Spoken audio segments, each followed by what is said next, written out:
ఇలాంటి మరెన్నో వీడియోలు చూడడానికి like, share, subscribe and comment. ఈరోజు ఈ వీడియోలో మౌఢమి లేదా మూఢమి అంటే ఏమిటి? 2026 సంవత్సరంలో గురుమూఢమి ఎప్పటి నుంచి ఎప్పటి వరకు ఉన్నది? గురుమూఢమిలో చేయకూడని పనులు, చేయదగిన పనులు ఏమిటి అనే విషయాల గురించి తెలుసుకుందాము. గురుమూఢమి గురుగ్రహము సూర్యుడికి అతి సమీపంలోకి రావడము.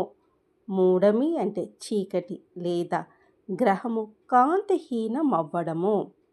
విజ్ఞాన శాస్త్రము మరియు ఖగోళ శాస్త్రం ప్రకారము మూఢమి లేదా మౌఢమి అనేది పూర్తిగా ఒక సహజమైన ఖగోళ సంఘటన.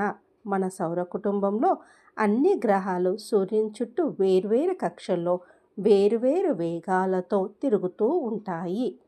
ఈ క్రమంలో భూమి నుండి చూసేటప్పుడు గురుగ్రహము సరిగ్గా సూర్యుడికి వెనక వైపుగానో లేదా సూర్యుడికి అత్యంత దగ్గరగానో ఒకే సరళ రేఖపైకి వస్తాయి.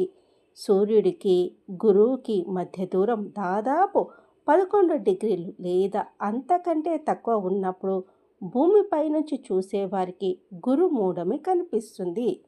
సూర్యుడు మహా తేజోవంతమైన నక్షత్రం. సూర్యుడి కాంతి తీవ్రత ముందు మిగిలిన గ్రహాల కాంతి చాలా స్వల్పం. ఏదైనా ఒక గ్రహము సూర్యుడికి అంత దగ్గరగా వచ్చినప్పుడు సూర్యుడి ప్రకాశం వల్ల ఆ గ్రహం మనకు ఆకాశంలో కనిపించకుండా పోతుంది. ఉదాహరణకు ఒక పెద్ద 1000 వాల్ట్ బల్బు పక్కన చిన్న 0 వాల్ట్ బల్బు పెడితే ఆ చిన్న బల్బు వెలుగు ఎలాగైతే కనిపించదో సూర్యుడి పక్కన గ్రహాలు వచ్చినప్పుడు కూడా అదే జరుగుతుంది. దీనినే శాస్త్రవేత్తలు గ్రహం అస్తమించడం అంటారు. హిందూ సాంప్రదాయం ప్రకారము గురుమూఢమి అస్తమించిన సమయంలో శుభకార్యాలు చేయడం నిషేధించబడింది. దేవగురువైన బృహస్పతి తేజస్సు లోపించడం వల్ల ఈ కాలంలో చేసే పనులకు దైవిక బలం ఉండదని నమ్ముతారు. గురుమూఢమి వ్యవధిలో చేయకూడని పనుల గురించి తెలుసుకుందాము. ఈ సమయంలో ఎలాంటి మంగళకరమైన పనులకు ముహూర్తాలు పెట్టరు. పెళ్ళిళ్ళు చేయడం పూర్తిగా నిషేధం. వడుగులు లేదా యజ్ఞోపవీత ధారణ చేయకూడదు. కొత్త ఇంట్లోకి ప్రవేశించడము లేదా శంకుస్థాపన చేయడము చేయకూడదు. పిల్లలకు మొదటిసారి అక్షరాలు నేర్పించడం వంటివి వాయిదా వేయాలి. కొత్త వ్యాపారాలు లేదా దుకాణాలు ప్రారంభించడం మంచిది కాదు. సాధ్యమైనంత వరకు కొత్త ఉద్యోగంలో చేరడానికి నివారించాలి. తప్పనిసరి అయితే తప్ప కొత్త ఉద్యోగంలో చేరకూడదు. కొత్త ఆస్తులు కొనడము, పెద్ద మొత్తంలో పెట్టుబడులు పెట్టడం చేయకూడదు. కొత్తగా తీర్థయాత్రలు ప్రారంభించడము లేదా క్షేత్ర దర్శనాలకు వెళ్ళడం చేయకూడదు. నూతనంగా వ్రతాలు ప్రారంభించడము, నోములు నోచుకోవడము లేదా కొత్తగా ఏవైనా ఆధ్యాత్మిక దీక్షలు తీసుకోవడం చేయకూడదు. గురుమూఢంలో చేయదగిన పనుల గురించి తెలుసుకుందాము. మూఢమి సమయంలో శుభకార్యాలు ఆపినప్పటికీ నిత్య జీవితానికి సంబంధించిన కొన్ని పనులకు మినహాయింపు ఉంటుంది. ఇంట్లో చేసుకునే రోజువారీ పూజలు, ప్రార్థనలు యథావిధిగా చేసుకోవచ్చును.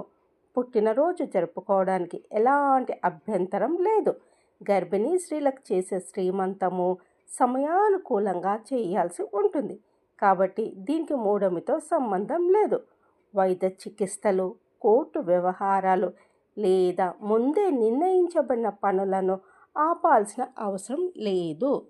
2026 సంవత్సరంలో గురుమౌఢమి ఆషాఢ మాసము శుక్ల విదియ బుధవారము జూలై 15న రాత్రి 2:44 గురుమౌఢమి ప్రారంభమై శ్రావణ మాసము శుక్ల పాడ్యమి గురువారము ఆగస్టు 13న మధ్యాహ్నము 3:53 గురుమౌఢమి త్యాగం అగును. ఈ అగస్త కాలంలో గురుదశ లేదా గురు అంతర్దశలో ఉన్నట్లయితే ఈ పరిహారాలను పాటించండి. గురువారాల్లో బ్రాహ్మణులకు లేదా విద్యార్థులకు పసుపు రంగు వస్తువులను దానం చేయాలి. అనగా పప్పు, పసుపు, అరటి పండ్లను దానం చేయాలి. ప్రతిరోజు ఓం గ్రాం గ్రీం గ్రౌ సహ గురువే నమః అనే మంత్రాన్ని 108 సార్లు జపించాలి. బృహస్పతి శక్తితో ముడిపడి ఉన్నందున గురువారాల్లో రావి చెట్టుకు నీరు పొయ్యాలి.